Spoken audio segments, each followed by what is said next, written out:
Hello and welcome everyone back to another Steam Deck review. Today's topic is on the isometric fighting game that frankly might just be the best John Wick-esque game out there. And if you haven't heard about it until now, I'm here to help. Just as always, we'll be going over the same three things in story, gameplay, and performance on the Steam Deck before giving the game a rating out of 10. So let's begin. So starting off today, we're going to talk about the story. If I'm being perfectly honest, it's probably the weakest aspect of this game. There's a lot of games out there that have what I would call placeholder stories, meaning the story only exists to justify the actions in the game and why you're going about doing them. This game definitely would have benefited from that approach, but instead it falls into the trope of having a misguided and brainwashed hero, so you never really know exactly what you're fighting for, with an extremely predictable twist at the end. What it all boils down to in the end is that you're a sleeper agent who steps in when all chaos breaks out in the city and it's all going to turmoil, so you turn in to Batman essentially, but without the gadgets, and you get to work cleaning up the city. Along the way, you face your foes, saying encrypted things about your past and your actions, all while making mention of the boss, Mr. Kingsworthy, a generic wannabe king of the world type. The story is overly convoluted and frankly takes itself way too seriously while also shifting tone constantly from serious to silly, so the frequency of it really upsets the balance and tone of the game. The story is done in 40 missions in which the game takes place. You'll fight a number of foes, all working for Mr. Kingsworthy in one way or another. As you kill his sub-bosses along the way, the game makes numerous references to all sorts of things from gaming, movies, and celebrities, and so on.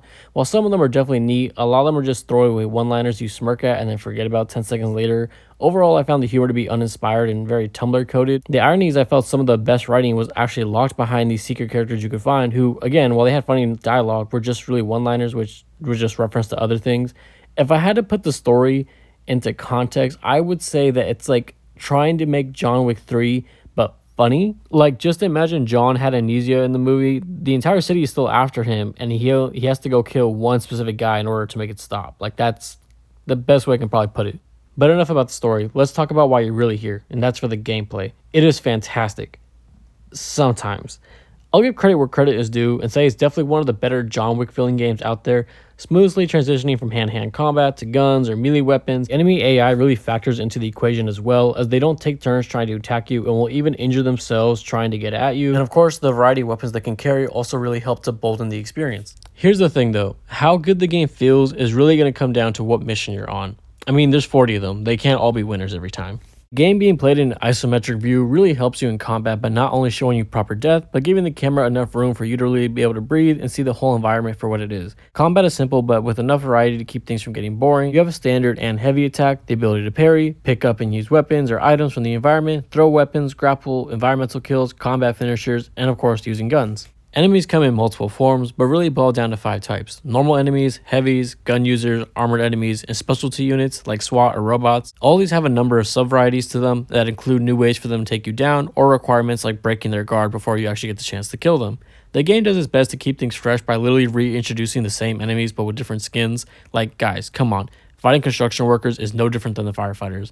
I think it was meant to come off as a joke, but they do this every single time, so it gets kind of old quickly. Oh hey, here come the bikers, now the gangbangers, now the priests with guns, SWAT team, Russians with guns, etc, etc. Like, it gets kind of old fast. Of course, there is a skill tree, and I think it's rather extensive. It has a lot of different upgrades and abilities you can find, such as grappling, a slide kick, a grapple gun, and so on. You also have a rage mode that automatically activates once you've reached a high enough combo that makes you deal double damage, and basically ignores any armor that enemies might be having. The game has a ranking system from F to S tier based on the score achieved, amount of deaths, and the time to beat the level. Each mission also has 3 challenges and 10 golden teeth to collect. The challenges vary enough, and with the game having 3 difficulties in normal, hardcore, and realistic, anyone can jump into this and have fun.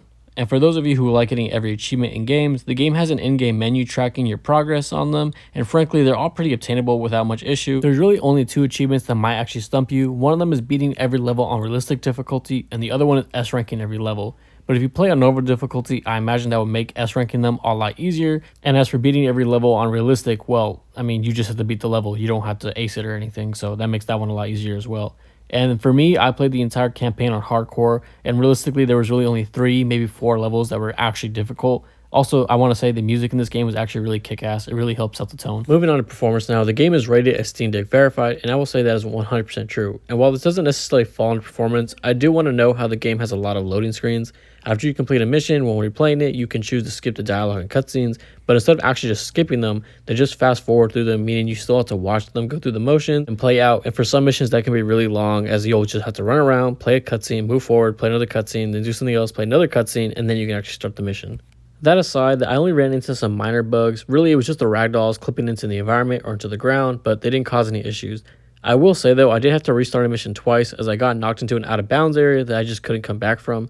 One of those occasions being in the train station mission where you can get knocked into the rails. No crashing or stuttering issues though, and the frame rate stayed at a steady 60 FPS, all with the normal in-game settings.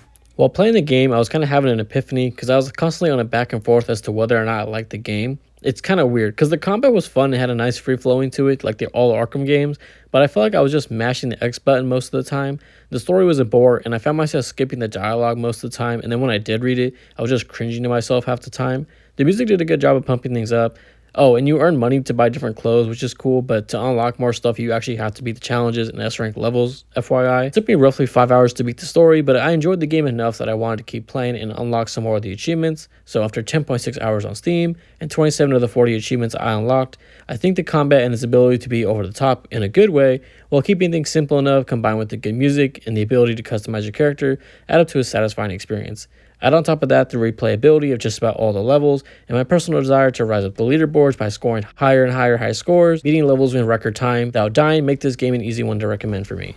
But again, I am still going to knock the game a little bit for having such a not so great story, and again, the cutscenes having to play out every single time was annoying. It kind of reminded me of Max Payne 3, which is how long those cutscenes were, and you could not skip them unless you modded the game. But either way though, I'll still give the game an 8 out of 10. Go ahead and get it when you have a chance, as I think anyone can find something to like about this game. If you have any thoughts or opinions on the game, let me know down in the comment section down below. Hope you enjoyed. This is Hat Top Gaming. Don't forget to like and subscribe, and I will see you all later. Peace.